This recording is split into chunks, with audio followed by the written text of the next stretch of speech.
அருள்மிகு சுந்தரராஜ பெருமாள் திருக்கோவில். இத்திருத்தலத்தின் மூலவராக அருள்பாலிப்பவர் அருள்மிகு சுந்தரராஜ பெருமாள். இத்திருத்தலத்தின் தாயாராக அருள்பாலிப்பவர் அருள்மிகு அழகியவல்லி. இத்திருத்தலத்தின் உற்சவராக வடிவழகிய நம்பி அருள்பாலிக்கிறார். உற்சவரான வடிவழகிய நம்பியின் அழகை வர்ணிக்க வார்த்தைகள் இல்லை. பெருமாள் திருவுருவங்களிலேயே மிகவும் அழகு வாய்ந்தவர் வடிவழகிய நம்பிதான் என்பார்கள். உற்சவத் தாயாரான சுந்தரவல்லி எனும் அழகிய வல்லி உடன் எழுந்தருளி சேவை சாதிக்கின்றார். சுந்தர ஸ்வரூப தர்ஷன் என்பார்கள். பெருமாளே வேங்கடேசா வானவில்லின் வர்ணஜாலனே மதுசூதனா கண்ணா வேணுகான ராகதேவனே முரளீதரா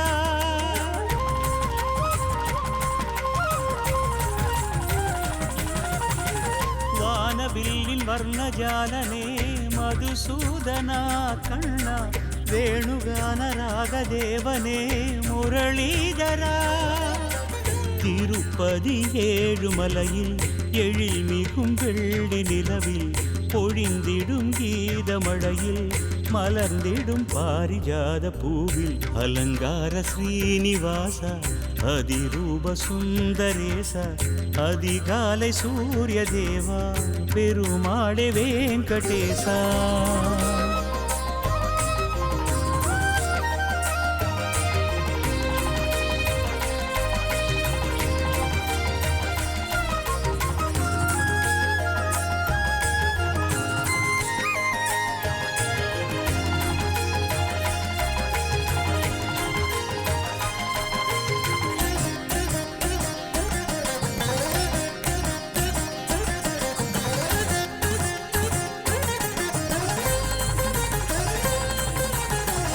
ஏழு வண்ண மலைகளாழ்பவன் அறிவோம் நமவோம் கிரிதரா ஏழாம் கடலாகி நின்றவன் ஸ்ரீஹரி நர்த்தனமாதவா ஏழு ஸ்வர கீதமானவன் ஸ்ருதியில் லயம் கேசவா நாதஸ்வர ஓசையானவன் மங்களம் தரும் நாயகா பிரம்மன் தந்த வேத கமலமே ஏந்தி கொண்டு வந்தவன் பாரதத்தில் கண்ணனானவன் கீதை தந்த நாயகன் திருப்பதி தேவ சபையில் அருள்பதியான நிலையில் திருமலை ஞான வடிவில் கோவிந்தனாகி நின்ற தேவா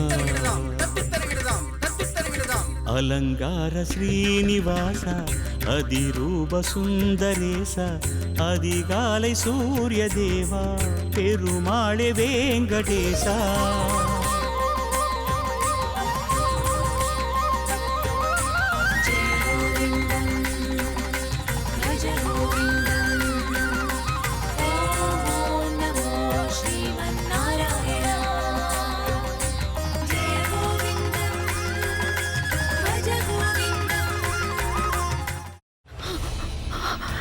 இதுக்கு மேல என்ன சொல்ல போற? சொல்றதுக்கு வேற ஏதாவது பொய் இருந்தா சொல்லிடு. அவதான் என்ன ஏமாத்தி எல்லாத்தையும் என்கிட்ட இருந்து பறிச்சிட்டான்னு பார்த்தா நீயும் இப்போ அதே தான் பண்ணிருக்க. ஏன் ஆலியா, ஏன் இப்படி பண்ண? இந்த உலகத்துல பாட்டிக்கு அப்புறம் நான் யார் மேலேயாவது உயிரையே வச்சிருக்கேன்னா அது ஊ மேலதான் உனக்கு தெரியாதா? ஏன் இப்படி பண்ண ஆலியா? உனக்கு காசு பணம் அவ்வளவு முக்கியமா போயிடுச்சு. அதுக்காக நம்ம உறவை கூட மறந்துடுவியா?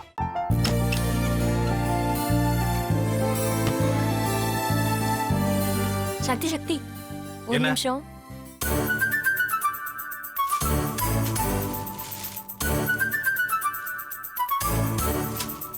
இந்தாங்க. என்ன இது? உங்களுக்கு பிடிச்ச பிராண்ட் செப்பல். இது என்ன நான் தலையில வச்சுட்டு தூங்கணுமா? சரி அதை விடுங்க.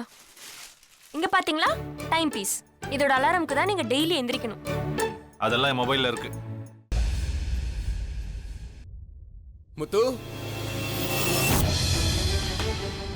முத்து என்னடி இவன் முத்துன்னு ஒருத்திய உருவாக்கி விட்டா செல்விய மறப்பான்னு பார்த்தா எப்ப பார்த்தாலும் முத்து முத்துன்னு கூப்பிட்டு இருக்கான். முத்துவ கூப்பிட மட்டுமா செய்யறான், முத்துவ வச்சு என்னென்னமோ செய்யறான். நாம தான் இளிச்சவாய் மாதிரி வேடிக்கை பார்த்துட்டு இருக்கோம். என்ன முறைச்சு என்ன பிரயோஜனமாயா? உனக்கு வேற குரல் போயிடுச்சு. அடுத்து அவ செல்விய கூப்பிட்டானா என்ன பண்ண போற? உன்னுடைய விருப்பப்படியே நீ ராமநாத வீட்டு மருமகளா வாழப் போற. கண்டிப்பா என்னுடைய ஸ்தானத்திலிருந்து அவன் உன்னை நல்லா பார்த்துக்குவான் அம்மா. டேய், அவரை பத்தி தான் உனக்கு தெரியும்ல. அவர் எந்த முடிவு எடுத்தாலும் அதான் ஃபைனல். நம்ம அப்பா வேணுமா வேணாமாங்கிறத நீயே முடிவு பண்ணிக்கோ. வாடா.